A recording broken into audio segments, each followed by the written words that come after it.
رمضان ہے مومنوں کے دل کا اجالا، شان رمضان، شان رمضان، شان رمضان۔ جی ویلکم بیک ناظرین، خیر مقدم ہے ایک مرتبہ پھر آپ کا، میں ہوں آپ کا میزبان سید سلمان گل۔ شریک سفر ہیں بزم علماء میں مفتی محمد سہیل رضا امجدی صاحب، مفتی حسن نوید نیازی صاحب، پروفیسر ڈاکٹر محمد احمد قادری صاحب، اور انشاءاللہ آپ کے لائیو ٹیلی فون کالز کے کچھ ہم سوالات مزید جمع کرتے ہیں، پھر انشاءاللہ ڈاکٹر صاحب سے کلام کریں گے۔ السلام علیکم۔ وعلیکم السلام۔ جی کیا سوال ہے؟ بیٹا میرا سوال ہے، جو لکڑی کا تخت ہے یا جا نماز ہے، قرآن پاک ہے، پرانے ہو جائیں تو ان کا کیا کرنا چاہیے؟ پرانے ہو جائیں تو اچھا ٹھیک ہے، لکڑی کا تخت بھی، لکڑی کا تخت بھی پرانا ہو جائے تو ہاں، جس سے نا وہ لکڑی گالتے جس سے نماز پڑھتے ہیں، اور قرآن پاک بھی پڑھنے ورق جو ہے بالکل ورق پرانے بوسیدہ ہو جائیں تو۔ چلیں ایک اور کالر ہے۔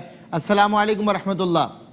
ہیلو السلام علیکم۔ جی وعلیکم السلام، کیا سوال ہے آپ کا؟ سلمان بھائی، میں مولانا سہیل صاحب سے نمبر لینا چاہتی ہوں، میں نے ان سے کوئی سوال دے دیتے ہیں آپ کو، دے دیتے ہیں ان کو نمبر دے دیجئے۔ السلام علیکم ورحمۃ اللہ۔ وعلیکم السلام۔ جی کیا سوال ہے آپ کا؟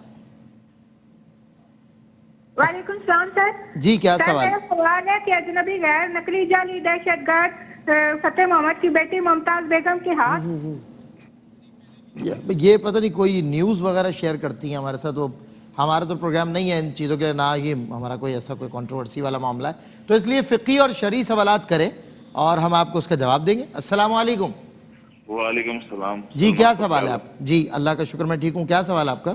میرا مفتی سہیل صاحب سے سلام بھی ہے اور ان کو پیار بھی ہے، اور اس سے سوال میں نے 2 دن پہلے کیا تھا کہ ہمارے یہاں جوان لوگ ہیں، وہ خود اپنے پیروں پہ چل کے آتے ہیں اور کرسی پہ آ کے بیٹھ جاتے ہیں، وہ مجھے جواب نہیں ملا۔ جی دیا تھا ہم نے جواب، آپ نے ٹی وی پروگرام دیکھا تھا آپ نے؟ پھر میں نے تو دیکھا تھا ریوائنڈ، وہ بھی دیکھا تھا ریوائنڈ کر کے۔ اچھا حضور والا میں نے خود جواب دیا تھا، لیکن دوبارہ دے دیتے ہیں۔ چلیں دوبارہ دے دیں گے، آپ پروگرام دیکھتے رہیے گا برادر، اور شکریہ آپ کی محبتوں کا جو مفتی صاحب کے لیے آپ نے پیش کی۔ جی ایک اور کالر ہے۔ السلام علیکم۔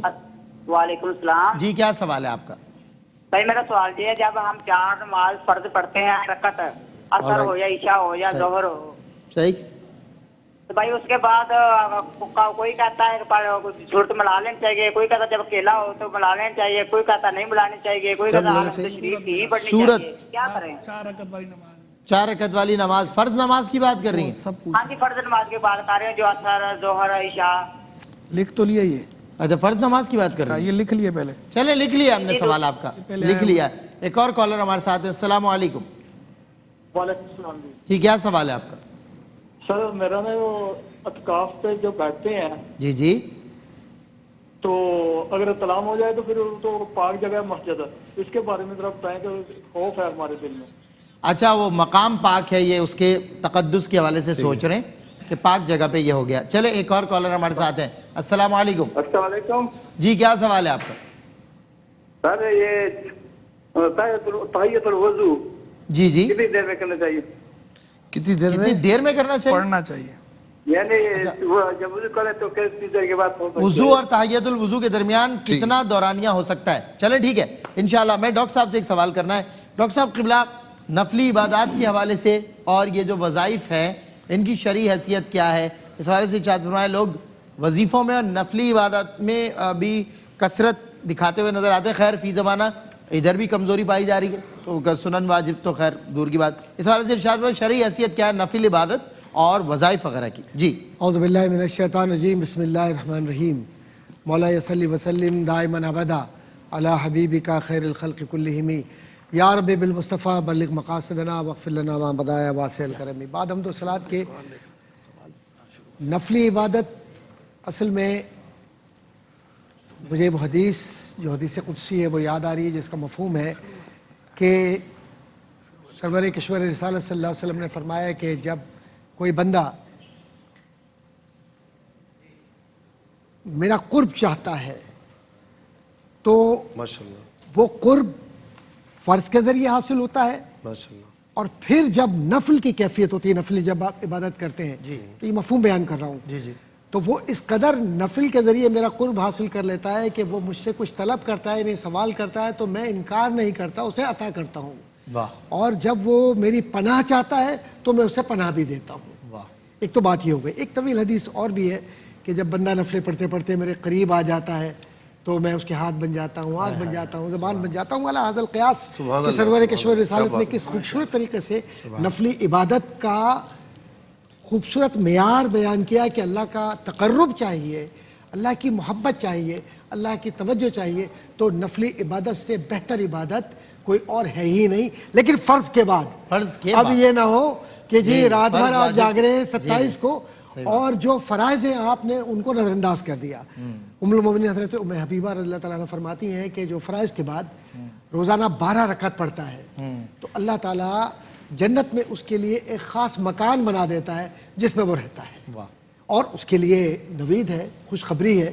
پھر اس کے علاوہ آپ نے دیکھا ہوگا نفلی عبادتوں میں تحیۃ الوضو بھی ہے, تحیۃ المسجد بھی ہے, اور پھر جو رات کا جاگنا جس کو آپ تہجد کہتے ہیں وہ بھی عبادتوں میں ہے, چاشت ہے, اشراق ہے. اب ان کی تفصیلات میں جاؤں. بھائی کا ایک سوال آیا تھا نا کہ جو تحیۃ الوضو ہے اس کے لیے کیا طریقہ ہے. جب آپ وضو کر لیتے ہیں تو وضو کرنے کے بعد پانی خشک نہ ہو, اس وقت آپ جب اللہ کی بارگاہ میں چلے جاتے ہیں تو پھر ملتا ہے کیا نماز میں سجدے میں سبحان اللہ. وہ نفلی عبادت اصل میں سبحان اللہ, سبحان اللہ, سجدے کی خوبصورتی اور سجدے کی چاشنی ہے. واہ. اور اللہ تبارک و تعالیٰ اور انسان کو معلوم چل جائے نا کہ اسے کیا ملتا ہے سجدے میں, اگر معلوم چل جائے. دیکھیے عبادت تو الحمدللہ ثم الحمدللہ اللہ کو عبادت کی ضرورت نہیں ہے. اصل میں نفلی عبادت اور ساتھ ہی ساتھ یہ جو وظائف ہیں ان میں تعلق بات کر کے, کیونکہ وقت ظاہر کم ہے, ابھی سوال جواب کا سیشن ہے یہ, تو صرف یہ بات کہوں گا کہ ہم یہ کہتے ہیں کہ صاحب میری شادی نہیں ہو رہی, کوئی کہتا ہے میرے رزق میں برکت نہیں ہے, کوئی کہتا ہے کہ صاحب میرے دشمن مجھ پر غالب ہے, کوئی اور ظاہر زندگی کے بہت سارے مسائل حضرات علماء کرام کے سامنے بھی آتے ہیں اور ویسے بھی یہ مسائل زندگی کے اندر ہوتے ہیں. ایک بات میں عرض کرتا چلوں, سب سے پہلے حقوق اللہ اور حقوق العباد کی طرف سے توجہ دیجیے, اور ساتھ ہی ساتھ جو وظائف آپ کرتے ہیں اس میں پاکیزگی, اخلاص نیت, کسی کو نقصان نہ پہنچانے کی خواہش ہو. اور یہ جو بزرگان دین نے سلاسل اولیاء اللہ ہے, ظاہر یہ بزرگان دین ہے جس میں سیدنا شیخ عبد القادر جیلانی رضی اللہ تعالیٰ عنہ یا حضرت خواجہ معین الدین چشتی رحمۃ اللہ تعالیٰ علیہ, انہوں نے پہلے فرض پڑھے پھر نفلی عبادت کی طرف بالکل ایسا ہی, پھر وظائف کی طرف گئے. ایسا ہی ہم پہلے چاہتے ہیں کہ ہمارا وظیفہ ہو اور ہم ایک ہی رات کے اندر غوث, قطب, ابدال, اوتاد بن جائیں اور بس اپنے وقت کے پیر معظم بن جائیں, ماشاءاللہ سب کچھ بن جائیں. لیکن پہلے یہ بتائیں شریعت کو کتنا جانتے ہیں, شریعت کو ہم نے زندگی میں کتنا عمل کیا. میں تو بہت گناہ گار انسان ہوں, میں تو سب سے پہلے کہتا ہوں میرے رب میری توبہ کو قبول کر لے اور میری سجدے کو قبول کر لے اور میری دعا کو قبول کر کہ میں ان میں شمار ہوں جن سے تو راضی ہوا. اور رضی اللہ عنہم ورضوا عنہ اس وقت ہوگا, رب راضی ہوگا کہ جب تیرا دل تو ہے صنم آشنا, اس صنم آشنائی کو نکال دے اور رب کی بارگاہ میں اس طرح سے جائے جیسے ایک عاجز بندہ جاتا ہے. اور یہ عاجزی اس وقت آتی ہے جب فرض کے بعد نوافل کی محبت کو دل میں لے کر چلے اور رب کو راضی رکھے, بندوں کی حق تلفی نہ کرے, تو وظائف میں بھی برکت ہوگی. ورنہ یہ ہے کہ ڈھونگی ہے تو ہر جگہ ہے, پیسہ کمانے والے تو ہر جگہ ملیں گے, تو تعویذ بیچ کر اور روزگار کما کر اگر کوئی جاتا ہے کہ رب کو راضی کرے تو وہ رب کے غضب کو پکار رہا ہے. رب تو اخلاص نیت کے ساتھ صرف بندوں کے چہروں پہ خوشی اس وقت چاہتا ہے کہ جب بغیر کسی عوض کے تم خدمت کرو. واہ سبحان اللہ, بغیر کسی عوض کے خدمت. اور یہی نفلی عبادت ہے کہ لوگوں کے چہروں پر مسکراہٹ ہو اور دل میں آپ کی کوئی خواہش و ارادہ نہ ہو, رب کی رضا ہو. یہ بڑی عبادت. مولا تیرے لیے سجدہ کر رہا ہوں, نہ کہ کسی. کیا اچھی بات, کیا اختتام پہ کیا خوبصورت بات آپ نے ماشاءاللہ کہی کہ کوئی عوض نہ ہو نا بندے کا. وہ کہا نا کسی نے کہ میں تو جنت کی لالچ میں نہیں عبادت کرتا, میں تو اس کی رضا کس لیے عبادت کرتا ہوں کیونکہ وہ عبادت کے لائق ہے. بے شک وہ عبادت کے لائق ہے, وہ کریم ہے, دینے والا نہ لینے والا. تو اس کی بارگاہ میں جب ہوں تو مطلب عوض نہ ہو, لالچ نہ ہو, بس اس کا خوف ہو, اس کی خشیت اور محبت. لالچ ایک ہی ہو, کیا اچھی وہ ہم سے راضی رہے. کیا بات ہے, سبحان اللہ سبحان اللہ. مفتی صاحب لائیو ٹیلی فون کالز کے سوالات کی طرف آ جائیں. ٹھیک ہے, اگر یہ آتے پھر بیچ میں کالز لے لیں گے. جی کل کچھ رہ گئے تھے تو وہ شامل کر لیں, پہلے ختم کر لیں. ہاں جی. ایک صاحب نے یہ پوچھا کہ ہمشیرہ ہیں, ان کی شادی شدہ ہیں, 2 بیٹے ہیں, تو فطرانے کی رقم کیا ہمشیرہ کو دے سکتے ہیں اگر ہمشیرہ جو ہے وہ اگر زکوٰۃ لینے کی فطرہ لینے کی اہل ہے یعنی شریف فقیر ہے تو ان کو دے سکتے ہیں، کیونکہ ہم نے کل بھی کہا ماں باپ کو اور اسی یعنی ان سے اوپر جتنے بھی ہیں اور اسی طریقے سے اولاد اور ان سے نیچے جتنے بھی ہیں اور سید کو نہیں دے سکتے، باقیوں کو دے سکتے ہیں جبکہ وہ اہل ہوں۔ اچھا ایک سوال یہ ہوا کہ ہاتھ میں چھپکلی وغیرہ لگ گئی تو اس میں کیا حکم ہوگا؟ ہاتھ میں چھپکلی لگ گئی، کوئی گندگی وغیرہ اگر آپ کے ہاتھ میں نہیں لگی ہوئی، کچھ بھی ایسا نجاست نہیں لگی ہوئی تو کیوں خواہ شک کر رہے ہیں شک کر رہی ہیں؟ ٹھیک ہے، پھر بھی دل مطمئن نہیں ہوتا تو ہاتھ دھو لیجیے، ٹھیک ہے نا، بالکل، باقی اس میں کوئی کفارہ وغیرہ نہیں ہے۔ اچھا ایک بھائی مزدوری کرتا ہے تو اس کو کیا فطرانہ دے سکتے ہیں؟ بھائی وہ مزدوری کرتا ہے، اگر غریب ہے اور آپ اس کو جانتے ہیں تو بدرجہ اولا اس کا حق بنتا ہے کہ آپ اسے دیں۔ میں نے پہلے بھی ایک مرتبہ عرض کیا، علماء کے اس سیگمنٹ میں ہی ہم نے بیان کیا کہ زکوٰۃ ہو یا کوئی بھی ہو تو پہلے عزیز و اقارب کو دیکھیں، اپنی فیملی میں دیکھیں، بھائی اگر ہے تو سب سے پہلے اس کی مدد کریں، کوئی قریبی رشتہ تو اس کی مدد کریں۔ اگر زکوٰۃ بھی اسے دیں گے تو اللہ رب العالمین زکوٰۃ ادا کرنے کا ثواب بھی عطا فرمائے گا اور صلہ رحمی کرنے کا ثواب بھی عطا فرمائے گا۔ اسی طریقے سے جب آپ کی فیملی میں کوئی نہ ہو، جی فیملی میں کوئی نہ ہو تو ذرا سا پھر سراؤنڈنگ میں دیکھ لیں، وہاں بھی کوئی نہ ہو تو آس پڑوس میں دیکھ لیں، وہاں کوئی نہ ہو تو علاقے میں دیکھ لیں، یعنی درجہ بدرجہ دور جائیں، پہلے قریب والوں کو دیکھیں کہ ان کا زیادہ حق ہے اور زیادہ ثواب ہے تو بالکل دے سکتے ہیں۔ جو خودکشی کرے تو اس کے لیے ایصال ثواب، خودکشی یوں سمجھ لیں کہ اپنے آپ کو مارنا یہ ایک انتہائی کبیرہ گناہ ہے، گناہ کبیرہ ہے، اور اس کا عذاب بھی یہاں تک ہے کہ رسول اللہ صلی اللہ علیہ وسلم نے فرمایا کہ جو جس طریقے سے اپنے آپ کو مارتے ہوئے مرے گا تو وہ اسی طریقے سے اسی طرح وہ عذاب میں گرفتار ہوگا۔ مثال کے طور پر کسی نے پانی میں ڈوب کر جو ہے اپنی جان دی تو اسی طرح ڈوبتا رہے گا، جان دے گا، پھر جان اس کی واپس آئے گی، پھر ڈوبے گا، جان دے گا، اس طرح اس کے ساتھ ہوتا رہے گا علی ھذا القیاس۔ تو بہت بڑا گناہ ہے، لیکن خودکشی کرنے والے کی نماز جنازہ بھی ہوگی اور ان کو ایصال ثواب بھی کیا جائے گا، کیا جا سکتا ہے، کیونکہ جو بھی مسلمان مرا ہے نا تو اس کو برحال ایصال ثواب ہم کریں گے۔ ہمیں حق نہیں پہنچتا کہ ہم کہیں کہ یہ ثواب سے محروم ہے، یہ اللہ تعالیٰ کی رحمت سے محروم ہے۔ ٹھیک ہے اس نے ایک گناہ کیا ہے لیکن ہم اس کے لیے دعا کریں گے۔ ان کے شوہر اپنے بھائی کے ساتھ کیٹرنگ کا کام کرتے ہیں اور زیر استعمال جو چیزیں ہوتی ہیں برتن وغیرہ دیگچی وغیرہ تو کیا اس پر بھی زکوٰۃ ہوگی؟ یاد رکھیں کہ زکوٰۃ سونے چاندی کے علاوہ نا مال تجارت پر ہے، تو اگر آپ نے بیچنے کے لیے برتن رکھے تب تو ان پر زکوٰۃ ہو سکتی تھی اگر وہ نصاب تک پہنچے، وہ آپ کے بیچنے کے لیے برتن نہیں ہے، وہ کام میں لانے کے لیے ہیں تو اس پر زکوٰۃ نہیں ہوتی۔ بالکل ٹھیک جی۔ یہ جو ہے وہ ایک بہن نے سوال پوچھا کہ روزے میں ناخن کاٹ سکتے ہیں یا نہیں کاٹ سکتے؟ جناب کاٹ سکتے ہیں۔ روزے میں بال ڈائی کر سکتے ہیں نہیں کر سکتے؟ کر سکتے ہیں۔ روزے میں مہندی لگا سکتے ہیں نہیں لگا سکتے؟ لگا سکتے ہیں۔ روزے میں آئی بروز بنا سکتے ہیں کہ نہیں؟ آئی بروز کے مسئلے میں تفصیل یہ ہے کہ روزہ ہو یا روزہ نہ ہو آئی بروز ویسے بنانا جائز نہیں ہے۔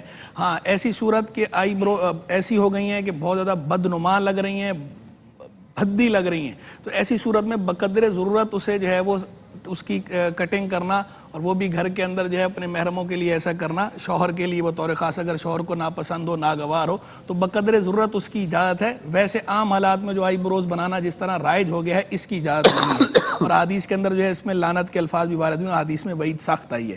پھر جو ایک بہن نے پوچھا ہے شادی کے لیے وظیفہ پوچھا ہے تو سورہ یاسین کی آیت نمبر 36 ہے، سبحان الذی خلق الازواج کلھا، یہ آیت پوری جو ہے سورہ یاسین کی آیت نمبر 36 اس کو ورد میں رکھا کریں والآخر دعا مانگ لیا کریں۔ پھر ایک بھائی نے پوچھا کہ کمرشل مقاصد کے لیے فصل ہو تو عشر ہوتا ہے، گھریلو استعمال کے لیے اگر فصل ہو تو عشر ہوتا نہیں ہوتا؟ یہ میں نے سنا ہے کہ نہیں ہوتا۔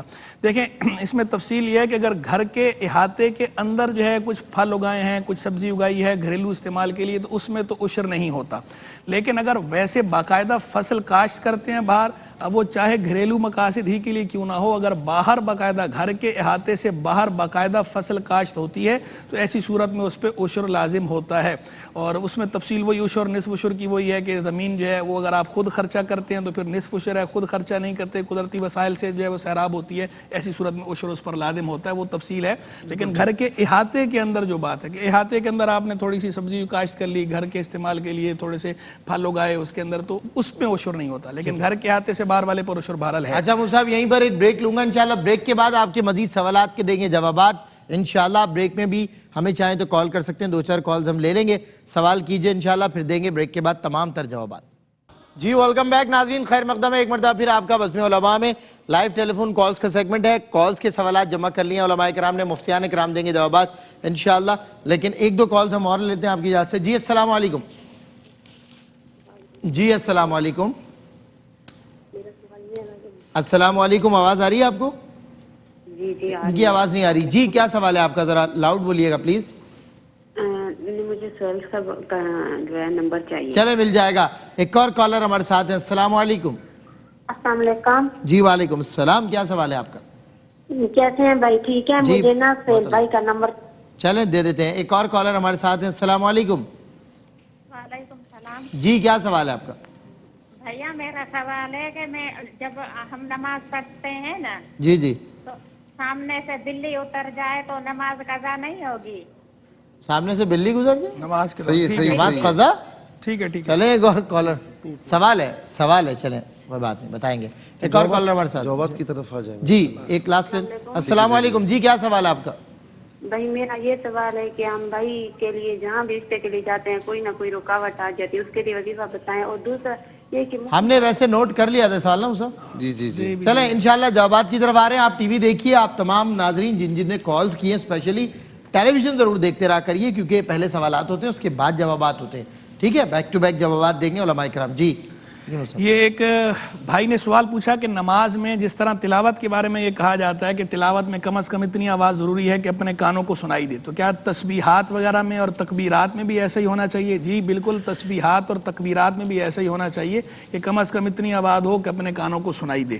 پھر جو ہے وہ ایک بھائی نے سوال پوچھا کہ غسل کسی وجہ سے ہم نہیں کر پائے لیکن ناپاکی صاف کر لی, دھو لیا اپنے آپ کو اور اب نیا کپڑا پہن لیا, تو کیا وہ نیا کپڑا بھی ناپاک ہو جائے گا؟ دیکھیں اگر آپ نے وہ ظاہری نجاست جو ہے وہ صاف کر لی تھی, ظاہری پاکی حاصل کر لی تھی, تو ایسی صورت میں نیا کپڑا پہننے سے وہ نیا کپڑا ناپاک نہیں ہوگا. لیکن بہرحال غسل آپ کے ذمہ باقی ہے, جب وہ آپ غسل کریں گے تو غسل کرنے سے غسل ادا ہو جائے گا, کپڑا آپ کا پاک ہے جب تک اس پہ کوئی نجاست نہ لگے. ٹھیک ہے. جی ڈاکٹر صاحب پلیز. یہ سوال ایک بہن نے کیا ہے کہ شادی کے لیے کوئی وظیفہ, تو شادی کے لیے بہترین وظیفہ یہ ہے کہ سورہ مریم کی شروع کی 3 آیات پڑھ لیجئے اور اول آخر درود شریف پڑھ لیجئے, اور 21 مرتبہ اگر اس کو پڑھ لیتے ہیں 3 آیات کو اور اس کے بعد دعا کرتے ہیں تو انشاءاللہ تعالی اللہ تعالیٰ کے فضل سے ضرور بے ضرور کوئی نہ کوئی بہتر صورت نکلے گی. اور اعتکاف کے حوالے سے کوئی صاحب سو رہے ہیں مسجد میں اور اعتکاف کر رہے ہیں, لیکن یہ ہے کہ رات کے نیند میں احتلام ہو گیا, اب ناپاکی کی صورت ہے, تو علماء کرام نے یہ لکھا ہے کہ جو مسجد کی حدود ہیں اور اس کے اندر آگے کی طرف جا کر کوئی ایسا غسل خانہ وغیرہ ہے, لیکن وہ ایسا نہیں کہ آپ باہر نکل کے بالکل چلے جائیں, اور وہاں جا کر اگر غسل کرتے ہیں اور پاکیزگی لیتے ہیں اور وہ اس سنجے خانے کے ساتھ ساتھ ہے تو وہاں تک تو آپ جا کر آ سکتے ہیں, لیکن دنیاوی اعتبار سے کوئی گفتگو, کوئی بات چیت یا اور کوئی معاملات نہیں ہوں گے, فوری طور پہ پاکیزگی حاصل کر کے اپنے مقام پر آئیں. بالکل ٹھیک. جی اچھا, ایک سوال یہ ہوا کہ اچھا ڈاکٹر صاحب نے ماشاءاللہ بڑا خوبصورت جواب دیا. ان کے گاؤں دیہات میں کوئی ایسی مسجد ہے کہ جہاں پر غسل خانہ ہے ہی نہیں ہے گاؤں دیہات میں, ٹھیک ہے نا, تو پھر بامر مجبوری, چونکہ یہ غسل فرض ہے نا, تو بامر مجبوری باہر بھی کہیں پر بھی قریبی باتھ روم میں جائے اور نہا کر فوراً واپس آئے, کسی سے بات چیت نہ کرے, کہیں رکے نہیں. اور اگر مسجد کے اندر جیسا کہ ڈاکٹر صاحب نے فرمایا کہ مسجد کے فنائے مسجد میں ہی باتھ روم وغیرہ موجود ہے, تو پھر کسی حال میں باہر نہیں جا سکتا, جیسا حضرت نے بالکل فرما دیا. اچھا, ایک سوال یہ ہوا کہ کوئی عورت جو ہے وہ بچے کو قبلہ رو معاذ اللہ پیشاب وغیرہ کروائے اور اس کو سمجھایا بھی جائے تو نہ سمجھے, تو یہ گناہ ہے. حضور نبی کریم علیہ السلام کی بارگاہ میں نا ایک مسئلہ پہ درپیش ہوا کہ عرض کی یا رسول اللہ, وہ فلاں امام ہے وہ قبلہ کی جانب جو ہے وہ تھوکتا ہے, تو فرمایا کہ اس کے پیچھے نماز نہ پڑھ. ٹھیک ہے نا, تو قبلہ رو تھوکنا جب منع ہے تو قبلہ رو پیشاب کرنا یہ بھی منع ہے. تو بچے کو پیشاب کروانا, اب یہ پوچھ رہی ہیں کہ بچہ گناہگار ہوگا یا ماں گناہگار ہوگی. ظاہر ہے کہ جو بڑا ہے وہ گناہگار ہوگا, اسے توبہ کرنی چاہیے اور اس طرح نہیں کرنا چاہیے. اچھا, ایک سوال یہ ہوا کہ پہلے تولے پھر بولے. بات یہ کہ کچھ لوگ ایسے ہوتے ہیں جو سوچ کر نہیں بولتے, بولنے کے بعد سوچتے ہیں. کچھ لوگ ایسے ہوتے ہیں جو بول کر بھی نہیں سوچتے, صحیح ہے نا. یہ تو بڑے خطرناک ہوتے ہیں جو بول کر بھی نہیں سوچتے. بالکل صحیح. بڑے خطرناک قسم کے ہوتے مان کے ہی نہیں ہیں. دیتے. اچھا جو بول کر سوچتے ہیں یہ بھی کچھ بہتر ہوتے ہیں اور یہاں پر اصلاح کی امید کی جا سکتی ہے. اور کچھ لوگ ایسے ہوتے ہیں کہ جو بولنے سے پہلے 100 مرتبہ سوچتے ہیں. یہ بڑے سمجھدار ہوتے ہیں. تو بولنے سے پہلے سوچنا چاہیے. تولنے سے مراد سوچنا چاہیے کہ میرے بولنے سے نیگیٹیوٹی کیا ہوگی, پوزیٹیوٹی کیا ہوگی. تو نیگیٹیوٹی ہو تو بالکل چھوڑ دیا جائے, پوزیٹیوٹی ہو, کسی کا فائدہ ہو تو اس میں بولنا چاہیے. بالکل. اس سے مراد یہ ایک ہے. بات اور عرض کروں گا میں کہ بعض اوقات لوگ ایسے ہوتے ہیں دل آزاری کرنا نہیں چاہتے لیکن وہ بائی پولر ڈس آرڈر کے مریض ہوتے ہیں, ان کو عادت ہوتی ہے اس طرح کی بولنے کی. تو ان کے لیے بھی میرا خیال ہے کہ ذرا ظاہر ہے کہ جو ڈس آرڈر ہے اور اس کی منہ سے اسے نکلتا ہے وہ مجبوری سن لیں بس, بیچارہ معذور یا پھر یا اتنے ایجڈ ہو چکے ہیں تو پھر وہ ظاہر ہے کہ مجبوری ہے. اچھا ایک سوال یہ ہوا کہ ضالین پڑھنا چاہیے یا ضالین پڑھنا چاہیے. تو میرے بھائی ضالین نہیں پڑھنا چاہیے. عربی میں ہر حرف کو اس کے مخرج کے مطابق پڑھنا واجب ہے. تو ضاد کو ضاد پڑھیں گے, ضا کو ضا پڑھیں گے. ٹھیک ہے نا. اچھا اس کے بعد ایک بہن نے کہا کہ والدہ کے لیے کہ ان کو قرآن پڑھنا نہیں آتا وہ ہجے کر کے پڑھ سکتی ہیں. اب تو ان کی جو ہے وہ عمر بھی اتنی ہو گئی ہے کہ وہ سیکھ بھی نہیں سکتی. ہمارے پاس بھی آتی ہیں تو ہم ان کو جو ہے وہ کوشش کرتی ان کو سکھائیں, ہجے کر کے پڑھوائیں. تو کیا ہے جب سیکھ نہیں سکتی, سکھا سکتے ہیں تو سیکھیں, نہیں سیکھ سکتی تو جس طرح وہ پڑھ سکتی ان کو چھیڑے نہیں, جس طرح وہ پڑھ سکتی پڑھنے دیں. اللہ تبارک و تعالیٰ ان کو ثواب عطا فرمائے گا کیونکہ اس سے بحث ہی ہوگی. اب بحث کریں گی یا ان کو سکھانے جائیں گی تو جو سیکھی ہوئی وہی بھول جائیں گی. بحث یاد رہے گی, بحث یاد رہے گی. ہو سکتا آپ کے خلاف ہو جائے کہ تو مجھے کہہ دی قرآن پڑھنا نہیں آتا, مجھے میں نے زندگی گزار دی ہے. تو لہٰذا اب جس طرح وہ پڑھ رہی ہیں ہجے کر کے پڑھنے دیں ان کو. اچھا ایک یہ ہوا کہ طبیعت ٹھیک نہیں ہے, چکر آتے ہیں تو روزہ توڑ دیا. میری بہن آپ خود سمجھ سکتی ہیں کہ آپ کی طبیعت کیسی تھی, چکر آ رہے تھے, برداشت نہیں ہو رہا تھا, روزہ توڑ دیا آپ نے. ظاہر کی بیمار تھی تو اس پر کفارہ نہیں ہے لیکن بعد میں قضا کرنی ہوگی آپ کو. اس کے بعد ایک سوال یہ ہوا کہ 4 رکعت والی یعنی فرض نماز ہے تو کس میں سورت پڑھنی چاہیے, کس میں نہیں پڑھنی چاہیے. 4 رکعت اگر فرائض آپ پڑھ رہے ہیں تو پہلی رکعت میں ثنا, سورہ ثنا, پھر تعوذ تسمیہ, پھر سورہ فاتحہ, پھر سورت ملا کر پڑھنی ہے. دوسری رکعت میں تعوذ تسمیہ, پھر سورہ فاتحہ اور پھر اس کے بعد سورت ملا کر پڑھنی ہے. تیسری چوتھی رکعت میں صرف سورہ فاتحہ پڑھنی ہے, کوئی سورت نہیں ملانی. اور اگر سورہ فاتحہ بھی نہ پڑھیں 3 مرتبہ سبحان اللہ سبحان اللہ سبحان اللہ پڑھ لیں تو یہ بھی کافی ہو جائے گا. یہ فرض نمازوں کی بات ہو رہی جو آپ نے پوچھی. اچھا ایک سوال یہ ہوا کہ بھائی کے رشتے کے لیے وظیفہ یا لطیف یا اللہ ہر نماز کے بعد 11 مرتبہ پڑھ لیں اول آخر 3 بار درود شریف کے ساتھ, اور استغفر اللہ ربی من کل ذنب و اتوب الیہ یہ بھی پڑھتے رہیں. ایڈاپٹ بچے کو آپ صدقہ وغیرہ فطرہ زکوٰۃ دے سکتے ہیں. کوئی اور رشتہ نہیں ہے, صرف بچہ ایڈاپٹ کیا ہے آپ نے تو اس کے ساتھ آپ کا کوئی رشتہ نہیں بنتا تو آپ اس کو صدقہ وغیرہ زکوٰۃ وغیرہ دے سکتے ہیں, کوئی حرج نہیں ہے. عورت کھلے آسمان کے نیچے نماز پڑھ سکتی ہے یا نہیں؟ کوئی اور غیر محرم نہ ہو تو کھلے آسمان کے پیچھے پڑھ سکتی ہے, غیر محرم ہو تو پھر نہیں پڑھ سکتی. اسی لیے فرمایا کہ حضور نبی کریم علیہ السلام کی جو حدیث پاک ہے نا کہ عورتوں کو چاہیے کہ وہ نماز میری مسجد کو چھوڑ کر اپنے گھر میں پڑھیں. گھر میں بھی چاہے فرمایا کہ سین سے بہتر دالان سے بہتر کمرہ ہے, جتنا چھپا کر. کھلے آسمان سے نیچے یہ کہ باہر کہیں پر خواہ پڑھ رہی ہیں تو یہ تو نہیں پڑھ, اس طرح نہیں ہوگا. ہاں ٹائم نکل رہا ہے, مجبوری ہے, پھر پڑھ سکتی ہیں. کہیں غیر محرم نہیں ہے, خواتین جمع ہے, وہاں پڑھ سکتی ہیں. لیکن کوشش یہ کرنی چاہیے کہ عورت کی جماعت جتنا روم میں ہو اتنا اچھا ہے. پھر یہ ایک بہن نے سوال پوچھا کہ کیش کے حساب سے زکوٰۃ کا نصاب بن رہا تھا, کمیٹی نکل آئی ہے, 6 قسطیں ابھی اور دینی ہے, تو کیا کمیٹی پر زکوٰۃ ہوگی یا نہیں ہوگی؟ جو کمیٹی آپ کی نکل چکی ہے اور اس کی جو باقی قسطیں آپ نے دینی ہیں وہ آپ کے ذمہ دین ہے. تو وہ جو 6 قسطیں ہیں وہ منہا کی جائیں گی. ان 6 قسطوں کو منہا کرنے کے بعد باقی جو بھی آپ کے پاس مال زکوٰۃ ہے اس پر زکوٰۃ لازم ہوگی. پھر جو ہے وہ ایک بہن نے پوچھا کسی خاتون کو نماز کے بعد پتہ چلے کہ اس نے الٹا دوپٹہ اوڑھ کر نماز پڑھی ہے تو کیا حکم ہوگا؟ نماز تو خیر ادا ہو گئی, ویسے الٹے دوپٹے کے ساتھ نہیں پڑھنی چاہیے, سیدھے کے ساتھ ہی پڑھنی چاہیے. غیر معتاد حالت اختیار کرنا منع ہے, لیکن چونکہ یہ قصدن نہیں کیا, نماز کے بعد پتہ چلا ہے تو صورت میں نماز ادا ہو گئی ہے. پھر جو ہے وہ ایک بہن نے پوچھا کہ لکڑی کے تخت وغیرہ جن پہ نماز پڑھی جاتی ہے اور قرآن شریف پرانے ہو جائیں تو کیا کریں؟ قرآن مجید فرقان حمید اگر بوسیدہ ہو جائیں تو قرآن مجید کے لیے تو حکم یہ ہے کہ یا تو آپ اس کو دفنائیں باقاعدہ لاحت بنا کر, یا پھر جو ہے وہ آپ اس کو ٹھنڈا کریں, لیکن ٹھنڈا کرنے کے اندر بھی اگر اس طرح ڈال دیں گے تو وہ اوراق جو ہے دوبارہ باہر آ جاتے ہیں.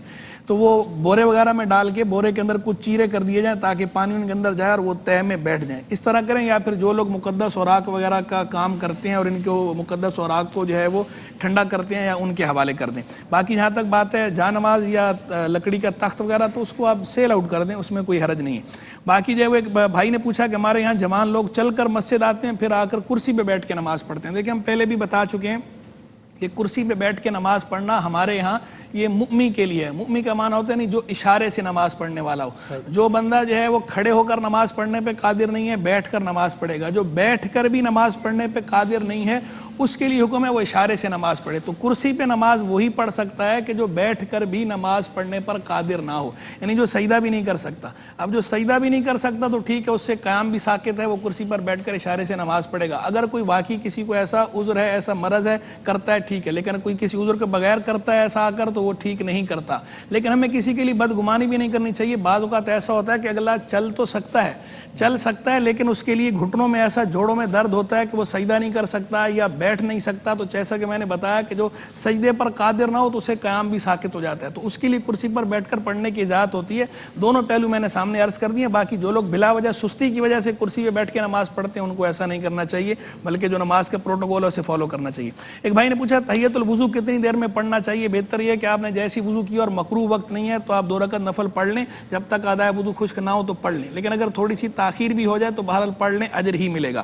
پھر جو ہے وہ ایک بھائی نے سوال پوچھا کہ روزہ کتنی عمر کے بچے پر فرض ہوتا ہے؟ جیسے نماز 7 سال کے بچے کے لیے حکم ہے کہ اسے پڑھائی جائے تو روزہ بھی ایسے ہی ہے.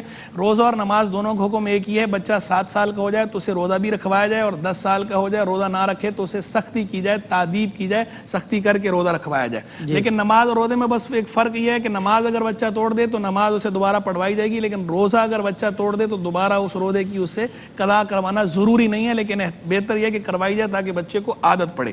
پھر جو ہے وہ ایک بھائی نے سوال پوچھا کہ سحری میں بندہ روزے کی نیت کر لے, اس کے بعد وقت ختم ہونے سے پہلے دوائی لے سکتا ہے کیونکہ جب تک وقت ختم نہیں ہوا سحری کا اس وقت تک آپ کو کھانے پینے کی اجازت ہے. نیت اگر آپ نے کر بھی لیا تو وہ یہ میٹر نہیں کرتی, ٹھیک ہے, اس کے بعد بھی آپ وقت کے اندر کوئی چیز لے سکتے ہیں, اس میں کوئی حرج نہیں ہے. میرے بہن نے پوچھا نماز پڑھنے کے وقت وسوسے آتے ہیں, بہت زیادہ نماز میں وسوسے آتے ہوں تو نماز کا سلام پھیرنے کے بعد آپ تعوذ پڑھ لیں, اعوذ باللہ من الشیطان الرجیم لا حول ولا قوت الا باللہ العلی العظیم, اور ران کے اوپر اپنی ایک انگلی مار لیں, حدیث میں تعلیم کیا گیا. یا پھر بائیں طرف جو ہے 3 مرتبہ تھتکار دیں, باقاعدہ تھوکنا نہیں ہے, صرف تھتکارنا ہے, تھو کرنا ہے, صرف اعوذ باللہ من الشیطان الرجیم پڑھ کر 3 دفعہ بائیں طرف تھتکار دیں, انشاءاللہ وسوسوں سے نجات مل جائے گی. اچھا, ایک سوال یہ ہوا کہ اذان کے بعد نماز کب پڑھے؟ خواتین کے لیے ہے تو وہ اذان کے بعد نماز پڑھ سکتی ہیں. صرف جمعے کے لیے ہے کہ جب تک محلے میں مسجد میں جمعہ نہ ہو جائے تب تک ظہر نہ پڑھے, لیکن پڑھ لی تو ہو جائے گی, تو اذان کے بعد وہ نماز پڑھ سکتی ہیں. 1 سال کا بچہ ہے, صدقہ فطر دینا ہوگا آپ کو بالکل. اور طلاق کے لیے جو ہے وہ انہوں نے غصے میں یا کسی کے پریشر میں آ کر طلاق دی, ہو جائے گی اس سے, الا یہ کہ کسی نے پسٹل یہاں پر رکھی ہے اور کہا طلاق دے اپنی بیوی کو, اور اس نے زبان سے نہیں دی, لکھ کر دی ہے, تو تب تو اس میں دیکھا جائے گا. لیکن خامخواہ تھوڑا سا پریشر ہے یا غصے, تو طلاق ہوتی ہے غصے میں, اس کے علاوہ کیا تو ہو جائے گی, طلاق واقع ہو جائے گی. اچھا, اس کے علاوہ تیسری رکعت میں یاد ہے کہ قاعدہ اولا بھول گئے ہیں تو وہ جو ہے وہ سجدہ سہو کر لیں گے تو نماز ہو جائے گی ان کی. بالکل ٹھیک ہے. اچھا, اس کے بعد استخارے کی دعا جو ہے یہ عام طور پر سونے سے پہلے کی ہوتی ہے, تو سونے سے پہلے جب فارغ ہو جائیں بالکل تو آپ پھر یہ دعا پڑھ کے سوئیں تو اللہ رب العالمین کرم فرماتا ہے. 2 سوال. جی, ایک سوال ہے کہ نماز کے دوران سامنے سے بلی گزر جائے تو جو ہے وہ نماز ٹوٹ جاتی ہے؟ نماز کے دوران سامنے سے بلی گزر جائے تو نماز نہیں ٹوٹتی, اور ظاہری بات ہے بلی پہ تو آپ کا اختیار بھی نہیں ہے, گزر گئی تو کوئی پریشان ہونے کی بات نہیں ہے. اور ایک بہن نے پوچھا کہ 1 سال کے بچے کا بھی صدقہ فطر دینا ہوگا؟ جی, 1 سال کے بچے کا بھی صدقہ فطر دینا ہوگا جو بچہ پیدا ہو چکا ہے. اور رشتے کے لیے وظیفہ تو پہلے ہی میں نے عرض کر دیا تھا, سورہ یاسین کی آیت نمبر 36 جو ہے اس کے تلاوت کریں کثرت سے, ولا کے درود پڑھیں, اللہ سے دعا مانگیں, انشاءاللہ ہو جائے گا. مفتیان کرام, ڈاکٹر صاحب بہت شکریہ. انشاءاللہ کوئی سیگمنٹ میں بھی تینوں حضرات میرے ساتھ ہوں گے, اور ہمارا کوئی سیگمنٹ یعنی معلومات کوارٹر فائنل راؤنڈ میں پہنچ گیا. 3 ٹیمز ہوں گی, بڑا ٹکر کا مقابلہ ہوگا. اور بتاتے چلوں کہ ARY sahulatbazaar.pk is introducing a wedding package. You can get it starting from 4,50,000. You can get the wedding jewelry and bridal furniture and much more. You can visit our website www.arysahulatbazaar.pk. Please join us there. اور اپنی بچیوں کے مستقبل کو محفوظ کیجئے, ان کے ظاہر شادی سے بے فکر ہو جائیے, ان کی شادی کروانے کا سارا انتظام ARY سہولت بازار کرے گا. ARY سہولت بازار کو جوائن کریں. اذان عصر براہ راست کراچی اسٹوڈیو سے فخر پاکستان قاری وحید ظفر قاسمی صاحب انشاءاللہ دے رہے ہیں اپنے خوبصورت لب و لہجے میں, اور ہم نماز عصر ادا کر کے بس یوں گئے اور یوں آئے. اتنا ہمارا اتنا تمہارا شان رمضان.